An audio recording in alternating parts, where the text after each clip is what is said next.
अस्सलामुअलैकुम दोस्तों, मैं हूं मोहम्मद एजाज कासमी। मेरे YouTube चैनल एजाज कंप्यूटर्स पर आप सभी हजरात का खैर मकदम है।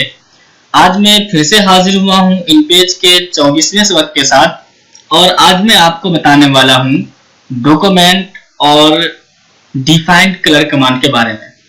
यानी अगर किसी फाइल में हमने काम कर लिया और वो पोर्ट्रेट में था यानी लंबाई में था, अब हम चाहते हैं कि उसी सफ़े को चौड़ाई में कर दें यानी लैंडस्केप में कर दें, तो वो किस तरह करेंगे। या फिर InPage में कुछ मखसूस ही कलर होते हैं, यानी सिर्फ 8 ही कलर होते हैं यहाँ पर। अगर आप यहाँ पे देखें तो यहाँ पे कुछ ही मखसूस कलर होते हैं, बस 8 ही कलर होते हैं। अगर आप चाहते हैं मजीद कलर बनाना, अलग अलग तरह के कलर बनाना चाहते हैं, तो वो कैसे बनाएंगे, आज हम उसी को देखने वाले हैं। तो आइए दोस्तों, इससे पहले कि मैं अपना सबक शुरू करूं, आपको बता दूं कि अगर अभी तक आपने मेरे YouTube चैनल एजाज कंप्यूटर्स को सब्सक्राइब नहीं किया है तो प्लीज सब्सक्राइब कर लीजिए, और अगर मेरे वीडियोस आपको पसंद आते हो तो प्लीज लाइक कीजिए, शेयर कीजिए, और अगर कुछ पूछना हो तो आप मेरे कमेंट बॉक्स में लिख सकते हैं। तो दोस्तों चलिए हम अपना सबक शुरू करते हैं। सबसे पहले तो हम देखते हैं, जैसे ये वाली फाइल है, इसमें हमने काम कर दिया। अभी ये सफ़ा लंबाई में है, इस तरह है, देख रहे होंगे आप, इस तरह है।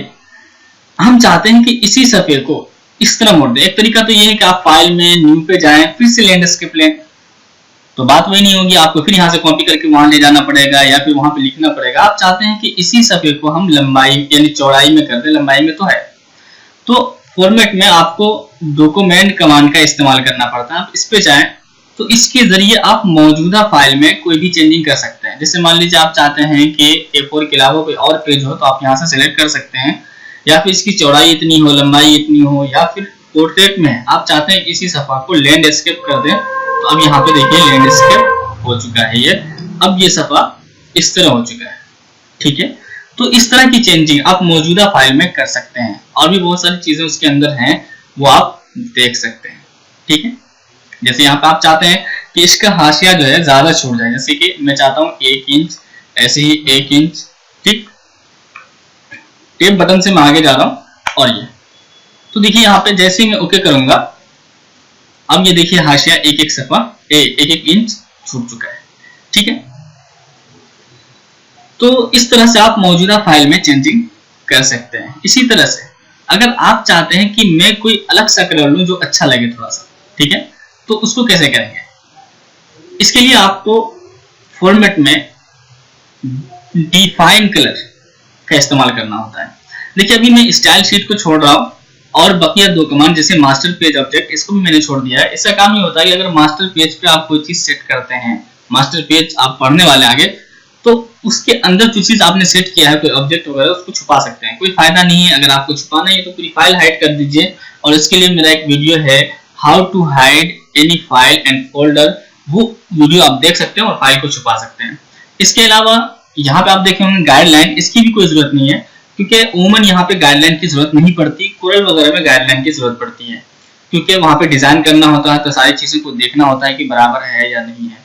गाइडलाइन अगर आप इस पे क्लिक करें, अब देखिए अगर यहाँ पे मैं 2 इंच दे दूं, ठीक है, अब ऐड कर दूं, मतलब ये है कि इधर से 2 इंच के फासले पर गाइडलाइन आ जाए, ओके। जैसे मैं ओके करूंगा, अब यहाँ पे देखिए तो इधर से इसने 2 इंच छोड़ करके यहाँ पे गाइडलाइन दे दिया है, ठीक है। तो गाइडलाइन की अवर्ण यहाँ पे जरूरत नहीं पड़ती, इसी वजह से हमें उस कमांड की भी जरूरत नहीं है, ठीक है। तो इसलिए मैं इन दोनों कमांड को छोड़ रहा हूं, बाकी आपने देख ही लिया, ठीक है। तो फॉर्मेट यहाँ से, तो इसमें एक तो अहम है आपके डॉक्यूमेंट, कि आपने पहले काम कर दिया, बाद में आपको समझ में आया कि इस सफ़ा को चौड़ाई में करना था, हमने लंबाई में कर दिया, तो आप यहाँ से चेंज कर सकते हैं, ठीक है। इसको देख रहे होंगे, पोर्ट्रेट यानी लंबाई में और लैंडस्केप यानी चौड़ाई में, ठीक है। इसके अलावा डिफाइन कलर, यानी आप न्यू कलर कैसे तैयार करेंगे, उसके लिए आप सबसे नीचे आ जाइए, स्टाइल शीट। ये बहुत अहम कमांड होता है InPage का। अगर आपने इस पे महारत हासिल कर ली तो गोया के पूरे InPage को आपने सीख लिया है, ठीक है। इसी के जरिए आप किताबों की सेटिंग वगैरह भी करते हैं। हमारे बहुत सारे व्यूअर्स हैं जो हमसे बार बार सवाल कर रहे हैं कि किताब की सेटिंग कैसे करते हैं, तो आप स्टाइल शीट और मास्टर पेज के कॉम्बिनेशन से ही किताब की सेटिंग करते हैं। इंशाअल्लाह नेक्स्ट लेसन में मैं इसी को समझाने वाला हूं कि किताबों की सेटिंग कैसे करते हैं। तो उस वक्त हम देखेंगे स्टाइल शीट को, ठीक है, तो आज हम पहले देख लेते हैं डिफाइन कलर नीचे वाले को। ठीक है, डिफाइन कलर का मतलब नया कलर तैयार करना, ठीक है, जो उन कलरों के अलावा है। तो डिफाइन पे आप क्लिक कीजिए। अब यहां से आपको न्यू पे जाना है।